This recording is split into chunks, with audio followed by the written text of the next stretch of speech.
This video is brought to you by soccerloco.com. Be sure to use coupon code SR4UX10 at checkout to receive 10% off any order of $75 or more. Hey guys, Josh from soccerreviewsforyou.com, bringing you an unboxing plus on-feet video of the brand new Adidas 11Pro CrazyLight. Now as you can see, it does come in a drawer style box with some graphics that match the shoes themselves. Pull the drawer open, and on the inside you do get a couple of extras. The first thing you get is an extra set of comfort insoles to go along with the lightweight ones already in the shoes. They're made from a single layer of foam, just like the lightweight ones. The only difference is that these have a synthetic suede lining on top as opposed to a mesh lining like you'll find on the lightweight variation. You're also going to get an extra set of orange laces to go along with the black ones already included on the shoes. I have swapped them in, so you get a look at those in just a second as well. And they also include a string bag, which is bright orange in color, slightly darker orange strings. You have your 11 Pro CrazyLight branding on the front, as well as your Adidas logo. So other than that, all you're going to find inside the box are the shoes themselves. So we'll get these guys out of the box really quickly and take a closer look at what is a pretty confusing release to me. Now, obviously the CrazyLight pack was a pack this time around as opposed to just being the F50 Adizero. So we got a CrazyLight variation of the Predator Instinct, the Nitrocharge 1.0, and the 11 Pro right here. The problem is we already got an 11 Pro 2 SL model, a super light model. Now we're getting a CrazyLight variation. The two are different. We've already had several different variations of the standard 11 Pro. And again, I'm just kind of confused. We're going to talk about the details and what I think of this shoe in today's video. This does have a retail price of $250 US. It is fairly expensive, and considering that a standard pair of 11 Pros retails for $165, but you can pretty consistently get them at $130 or less. This is a very, very expensive upgrade if you're trying to come from an 11 Pro to a CrazyLight 11 Pro. So for that reason alone, this is one of those shoes that does confuse me a little bit. Again, we're going to talk all the details as far as the performance is concerned, the materials they've used, the colorway, of course. And if you guys are interested in a pair of these for yourself, check out the review page on my website. There's a link to that down below in the description. And you'll find buy it now links with the best prices online where you actually can pick these up below their $250 retail price if you're interested. So with that being said, let's get right into the video. Being that this is a CrazyLight model and part of what you're paying for is that ultra lightweight construction, it's pretty important to see how much lighter the CrazyLight 11 Pro is versus the standard 11 Pro variation. So I'm going to weigh both models here in real time. Keep in mind these are both in brand new condition and both in a size 9 US. We'll start off with the standard 11 Pro, throw it on the scale, and you can see that they weigh in at 9.6 ounces. This is really not a shoe that Adidas was trying to achieve a lightweight feel with. It's very solidly made. It's extremely comfortable. It features a mostly leather upper, and all the materials that they have here are pretty rugged feeling. It's quite a durable shoe, and like I said, it's very solidly built. So again, weight was not necessarily a huge factor in the overall design. We'll take that off the scale and we'll throw on the 11 Pro CrazyLight, and you can see that they weigh in at significantly less, 6.75 ounces. It's almost 3 ounces lighter, pretty close to it in comparison to the standard 11 Pro. That is a huge difference. It's a completely different sensation when you're wearing a standard 11 Pro versus a CrazyLight model on your feet. These are, like I mentioned, are significantly lighter, and they're going to feel more or less like a speed boot in terms of the weight that they have to offer. So again, if you're looking for something that feels more traditional, the 11 Pro is definitely the way to go. Whereas if you're looking for something that is CrazyLight, the CrazyLight model is definitely what you're looking for. Starting off with the colorway, the 11 Pro CrazyLight is what I would describe as interesting. I can't say that I'm a huge fan of the combination of colors and the pattern that they've actually featured on this particular shoe. That's why I would categorize it as interesting. But I want you guys to leave your opinions down below in the comments section. Do you like these? Why or why not? Now, it is supposed to be animal inspired, I believe. At least that's from what I can tell just by looking at it. You can see that you have two eyes here and then what appears to be teeth or fangs or something like that. I would assume, if I'm just completely guessing, that this is supposed to represent a snake or something like that. To a certain extent as well, it does remind me a little bit of a walrus. I don't know why. I guess it's the big kind of teeth. But overall, it's just a really odd pattern to feature on a shoe. It's very, very busy. There's lots going on, and it's certainly going to stand out with its black base, the darker orange and the lighter orange accents going across the entire upper. But it's certainly one of those shoes that I don't think is going to appeal to everybody, and I would dare to say that most people probably won't like how these look. But again, leave your opinions down below in the comment section. Now, as I talked about earlier, they do include the extra set of orange laces to go along with the black ones. So you can see I swapped them in. I personally prefer the look of the black ones, but I guess if you wanted to be extremely vibrant, the orange ones definitely will do the job for you there. The insole does have the same pattern. I'll just quickly remove it for you guys so you can see exactly what it looks like. This is, again, the lightweight insole, which is the variation of the comfort ones they include as well. Same pattern on the top, mesh liner, and just a single layer of this foam material. Actually a decent insole, it does get the job done. And then it does have, of course, the Adi Zero Sprint frame, which is kind of a signature element of the CrazyLight series. The Predator, the Nitro Charge, and of course the 11 Pro all have the same Adi Zero Sprint frame. One piece plastic. It is black in color. And then, of course, it has the clear studs in the heel and the yellowish orange studs in the forefoot. So again, interesting colorway, not my cup of tea personally, but some people will like it, I'm sure. Leave your opinions down below in the comments. And with that being said, let's get into the tech specs.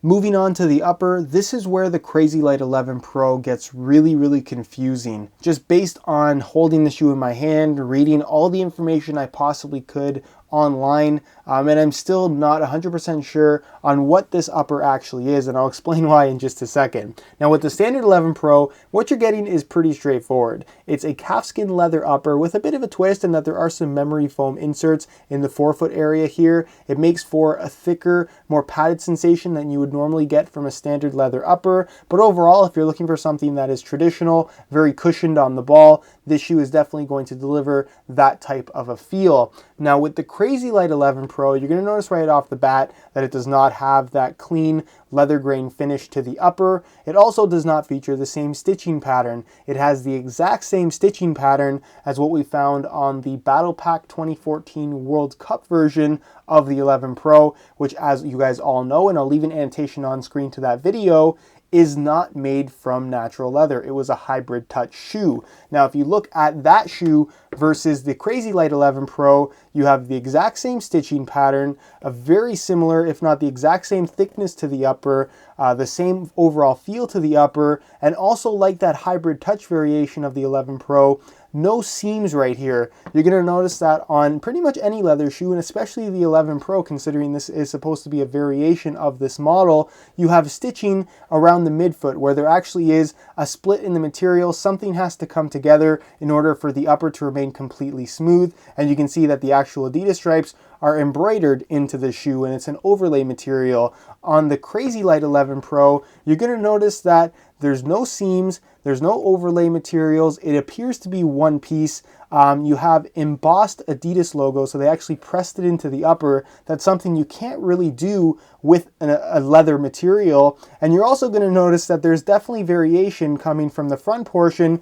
which is very noticeably padded, to the middle portion, which is not padded. It's significantly thinner. Now, the reason why I'm confused here is because if you look on Adidas's website, if you look on most websites actually, they have it listed as being a kangaroo leather upper, and I just can't kind of buy that. I think it's a mislabel. I think it's a mistake on Adidas's part as far as giving out information that this is a kangaroo leather shoe, because based on everything that I can tell so far about this shoe, in terms of how it feels on your feet, the material, how it looks, the construction process, this is a hybrid touch material. Another thing that kind of throws me for a loop and leads me to believe that this is synthetic as opposed to kangaroo leather is that Adidas is very often putting this type of a stamp on their leather uppers, where it's an indication letting you know that this is in fact made from natural leather. There is none of this. There's no stamp. There's nothing like that. There's no indication that this material is actually leather. Another thing that again throws me for a bit of a loop here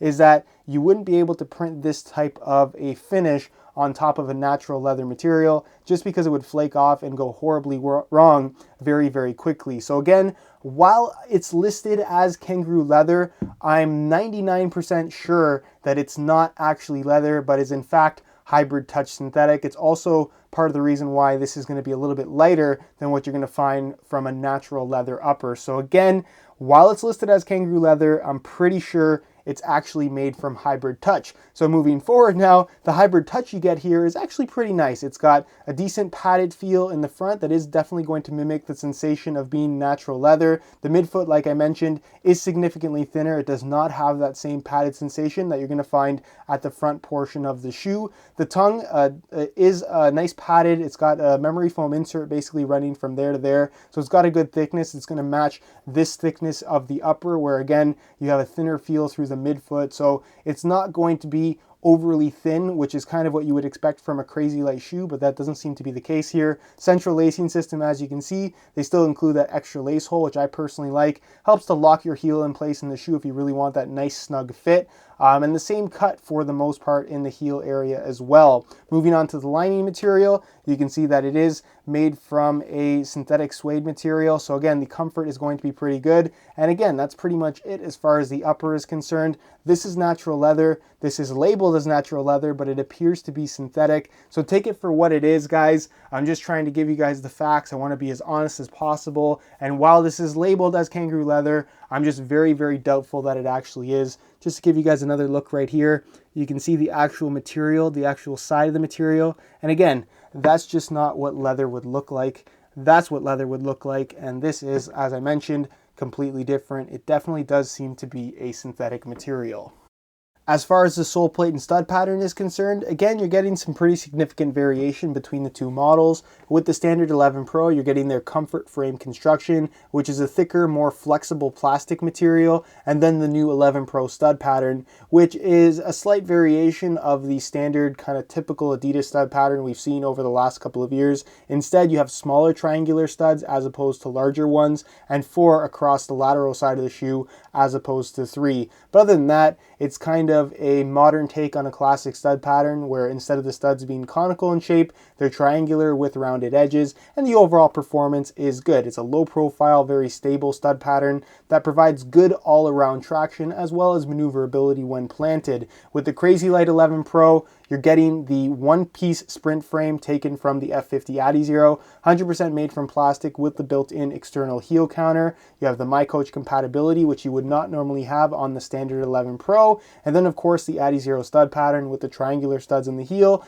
and the bladed studs in the forefoot. It's a much more aggressive stud pattern in comparison to the standard 11 Pro. So yes, it is going to feel quite a bit different. Some people might find this one to be a little bit closer to the ground, a little bit more comfortable, whereas this one, like I said, is going to be a little bit lighter, a little bit more rigid, and a lot more aggressive as far as pushing off is concerned. So again, it's down to preference as far as whether this stud pattern is going to be better suited for you over the CrazyLight variation. But at the same time, I don't think that somebody who's interested in the standard 11 Pro is necessarily going to be interested in the CrazyLight variation. One other thing I thought I would mention here is that you do have this little extension piece on top of the sprint frame here. So you can see there's an extra piece of plastic. It starts right there, goes all the way through the forefoot, comes up a little bit higher across the front of the shoe, and then goes all the way to the same distance here on the medial side of the forefoot. That little extra lip of plastic is simply there as a kind of durability precaution just to reinforce this area of the shoe, the bond between the sole plate and the upper. And again, it's a nice little inclusion on the CrazyLight model that I thought was worth pointing out. So again, as far as stud patterns go, this is going to be more traditional, whereas this is going to be a lot more modern. And again, I don't think that these two shoes are going to be competing against each other as far as which is going to be your next soccer shoe. All right, here's a look at the CrazyLight 11 Pros on feet. And I have to say they're quite comfortable. They fit very similarly to a standard pair of 11 Pros. They remind me a lot of the Battle Pack World Cup 11 Pro, which features a hybrid touch upper, just like this shoe does, at least from what I can tell. So the overall fit and feel is similar to that shoe, but of course with the sprint frame from an Adidas to make it a little bit lighter. In terms of the overall fit, like I said, it's comfortable, it's soft. The hybrid touch synthetic definitely does have a nice kind of natural feel to it. To a certain extent, the midfoot is a little bit more snug and significantly thinner than what you're going to find in the forefoot toe box area, which definitely does have more of a padded sensation. But in terms of break-in time, they're comfortable from right out of the box, and I'm sure they'll soften up after some wear time, but for the most part, they feel pretty much good to go. As far as width is concerned, it's a spacious shoe in the forefoot and toe box area, where the midfoot is going to be a little bit more snug. Hybrid Touch Synthetic does have a history of being able to stretch ever so slightly, so if they do feel a little bit snug from right out of the box, I wouldn't worry too much. You should be able to get some stretch out of them after some wear time, but for the most part, it will be suitable for most foot types, just as long as you don't have excessively wide feet. And as far as sizing is concerned, I'm wearing my usual size 9 US here, and the fit and the length is absolutely perfect. So if you are looking to order a pair of these for yourself, I would strongly recommend going true to size for the best possible fit. Alright guys, this is it for my unboxing of the CrazyLight 11 Pro. This is a very interesting shoe, both in terms of the features that it has to offer, as well as its general appearance. I spent several hours now, again, kind of just going over the upper, comparing it to other shoes, and I have come to the conclusion that this is pretty much the same Hybrid Touch Synthetic upper, obviously with a different graphic on top, that we saw on the Battle Pack 2014 World Cup Adidas 11 Pro. So you have that Hybrid Touch Synthetic upper in the form of an 11 Pro on top of an Adi Zero Sprint frame to give it that CrazyLight feel, of course. And again, I don't think this is a bad shoe by any means. I'm actually quite curious to try it out, but I am kind of confused as to who this shoe is for. I think if you're looking for something that is going to offer a leather touch, something a little bit more traditional, you're probably going to opt for the standard 11 Pro or even a Copa Mundial if you're interested in an Adidas boot. And if you're looking for something that is lightweight with a sprint frame, the F50 Adi Zero with the synthetic upper variation does seem like the logical option, especially considering that 1, it's lighter, and 2, it's less expensive than the CrazyLight 11 Pro. So I think that this is a shoe that has an audience, but whatever audience it is very, very small. With that said, again, I'm curious to try it out, and I will of course follow up with my full written review, as well as more performance information in video form in the near future. In the meantime though, if you guys want to check out the review page on my website, you'll find the high quality images that I took myself, give you a better idea as to some of the close-up details that you might not necessarily see in the online stock photos. And you'll also find buy it now links with the best prices online, allowing you to pick these up below their $250 retail price using exclusive SR4U coupon code. So again, that review page is linked down below in the description. If you have any questions or suggestions, leave those down below in the comment section. Definitely will get an answer out to you. If you enjoyed today's video, found it helpful and informative, be sure to support it with a like. That would be greatly appreciated. Subscribe if you haven't already for daily videos on all the latest and greatest soccer gear. All my social media information is down below in the description as well. And other than that, guys, hope you enjoyed today's video. And as always, thanks for watching.